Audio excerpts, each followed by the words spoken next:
Do you ever wonder what is intended for or likely to be understood by only a small number?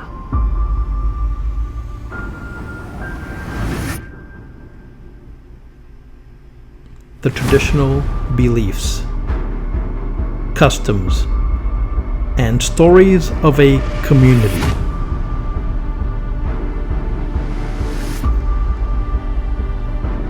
A community not part of the mainstream, unconventional, peripheral, or extreme.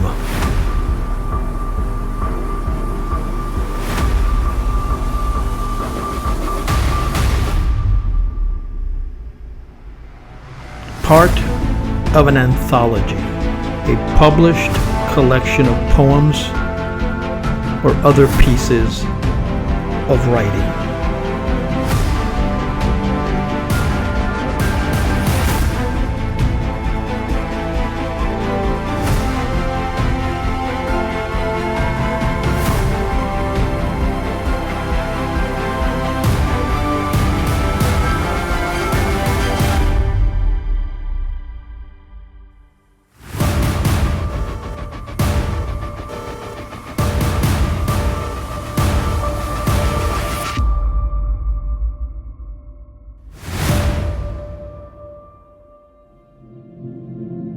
This is Esoteric Lore.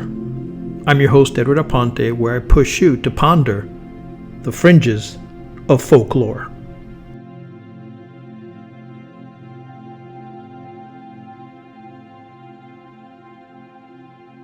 Philosopher Thomas Nagel wrote a classic essay entitled, "What It Is Like to Be a Bat."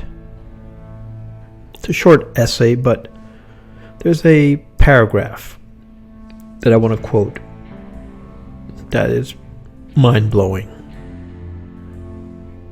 Here it is, and I quote, "One might also believe that there are facts which could not even be represented or comprehended by human beings, even if the species lasted forever, simply because our structure does not permit us to operate with concepts of the requisite type.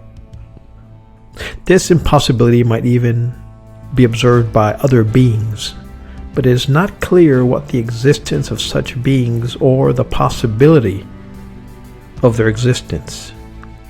This is a precondition of the significance of the hypothesis that there are humanly inaccessible facts. There are humanly inaccessible facts." End quote. What would you consider inaccessible facts? Humanly inaccessible facts. Those are facts that we deem as factual, but without the ability to access them. And now I come from an esoteric, a mind science point of view. What are these humanly inaccessible facts?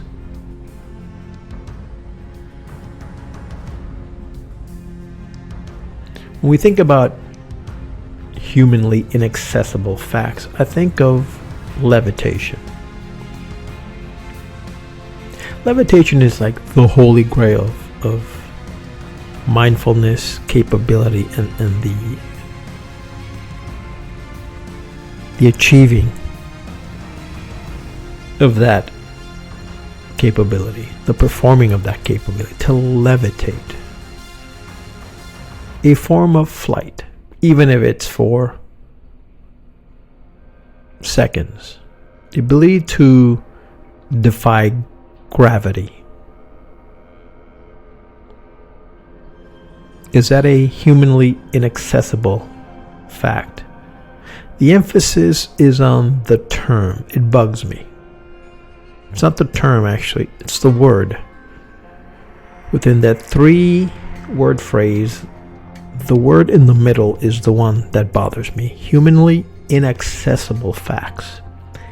The inaccessibility of the facts, for example, of the fact of levitation, bothers me. Because while philosophers can mentally struggle and logically express the struggle of these great philosophical themes,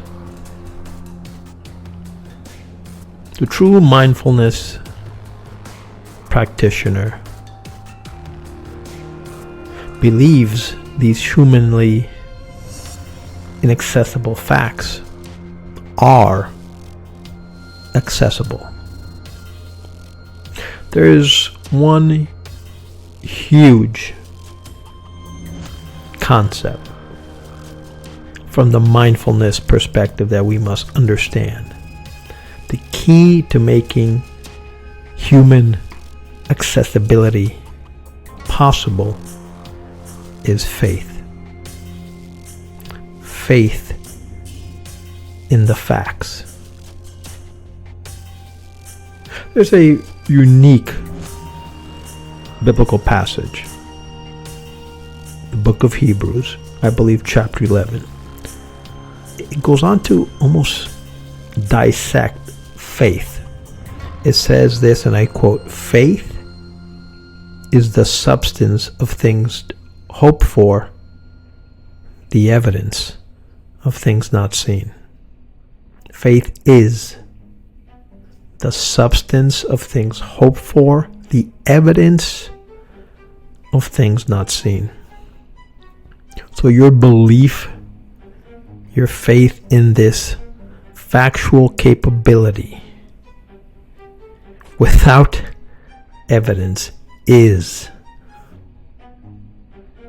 the key to development, the drive to development. What kind of person are you? Are you a humanly inaccessible facts person, or are you a humanly accessible facts person? Regardless of that ability, that factual ability, that factual capability. What is it like to be a bat? But more importantly, what is it like to be superhuman?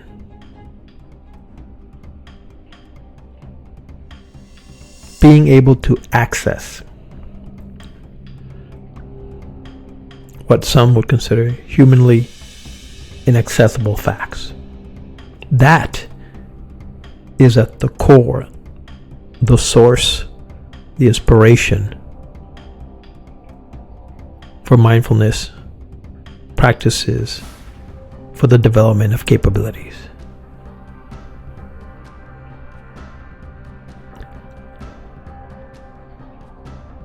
What are your aspirations? What are your aspirations in the sense of would you like to tap into that is currently inaccessible?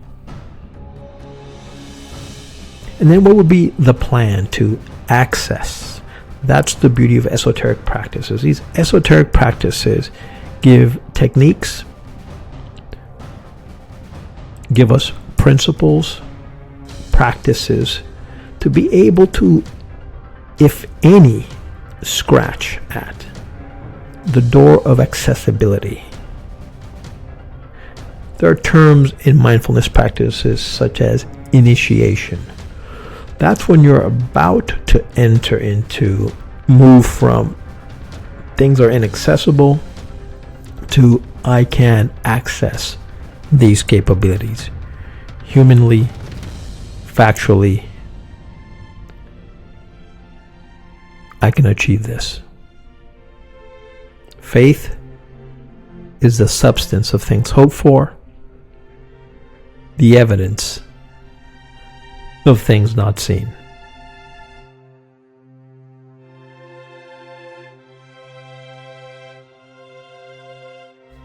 If you like this video, please subscribe, share, and give us a thumbs up. Thanks for watching. See you next time.